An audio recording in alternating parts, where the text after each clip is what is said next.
नमस्कार मित्रांनो.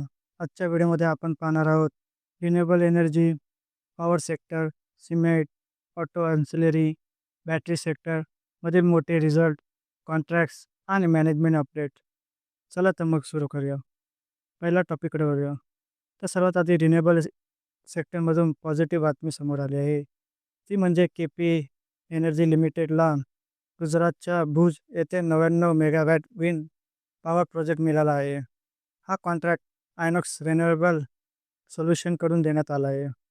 या प्रोजेक्टमध्ये आयनॉक्स विंड टर्बाईन जनरेटरची इन्स्टॉलेशन होणार आहे. तसेच हा प्रोजेक्ट केपी एनर्जीच्या एक्झिक्युशन कॅपेबिलिटीवर मार्केटचा विश्वास दाखवतो. आता पुढील बातमी म्हणजे पॉवर सेक्टरकडे वळूया. NTPC लिमिटेडने Q3 फायनान्शियल 26मध्ये नेट प्रॉफिट 4,986 कोटी नोंदवला असून 5.8% इयर ऑन इयर ग्रोथ दाखवली आहे. तसेच त्याचा revenue 40,643 कोटीवर 1.8% year on year decline दर्शवत आहे. तसेच 9 महिन्याचा परफॉर्मन्स पाहिला तर नेट प्रॉफिट 14,414 कोटी म्हणजे 3.9% इयर ऑन इयर ग्रोथ दाखवली आहे. तसेच NTPC लिमिटेडच्या बोर्डने 2.75 प्रति शेअर सेकंड इंटरिम डिव्हिडंड जाहीर केला आहे.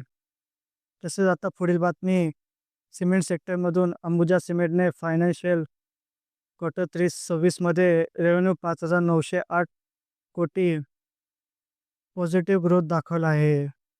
त्याचबरोबर पॅट 203 कोटी म्हणजेच प्रॉफिट कमी झाला आहे. तर प्रॉफिट कमी का झाला? तर एक्सपेन्शन आयटम्समुळे. तर कोर सिमेंट बिझनेस स्टेबल आहे, पण वन टाईम एक्सपेन्समुळे प्रॉफिट दबावात आहे. कारण मॅनेजमेंटमध्ये मोठे अपडेट झालेले दिसत आहे. कारण सेल्स अँड मार्केटिंग हेड नवीन नियुक्त केले आहे. तसेच सिक्युरिटी हेडमध्येही नवीन अपॉइंटमेंट केलेलं आहे. आणि MD अजय कापूर हे 31 जानेवारी 2026 रोजी सुपरनेट ठरणार आहे. आता पुढील बातमी म्हणजे आजचा स्टार परफॉर्मन्स करणारा बजाज ऑटोने Q3 फायनान्शियल 26मध्ये रेव्हेन्यू 15,220 कोटी दर्शवला असून 19% इयर ऑन इयर ग्रोथ आणि पॅट 2,502 कोटी म्हणजे 19% इयर ऑन इयर ग्रोथ दाखवला आहे. तसेच 9 महिन्याचा परफॉर्मन्स पाहिला तर रेव्हेन्यू 42,726 कोटी आणि पॅट 7,077 कोटी म्हणजेच बजाज ऑटोसाठी हा क्वार्टर खरंच पॉवर पॅक ठरतो.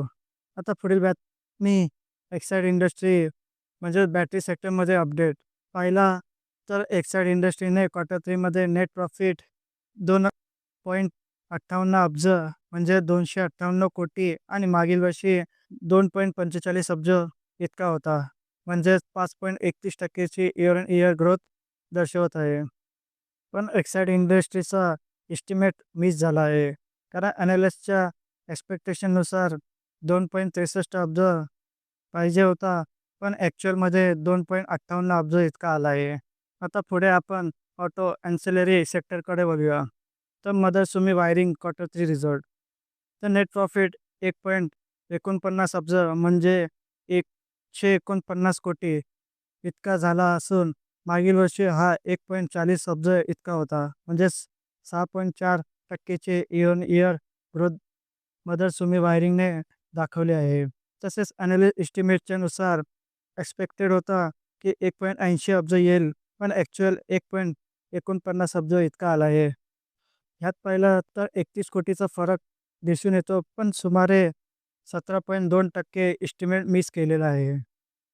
त्याचबरोबर शेवटी आज मार्केट अपडेट पाहिला तर निफ्टी 50 25,320 अंकावर म्हणजे 0.39% ने घसरला आहे. आणि BSE सेन्सेक्स पाहिला तर 82,269 अंकावर क्लोज होऊन 0.36%ची घसरण जवळपास दिसत आहे. तर मित्रांनो, अशा daily market updates, result analysis आणि बिझनेस न्यूजसाठी चॅनलला लाईक करा, शेअर करा आणि सबस्क्राईब नक्की करा. धन्यवाद.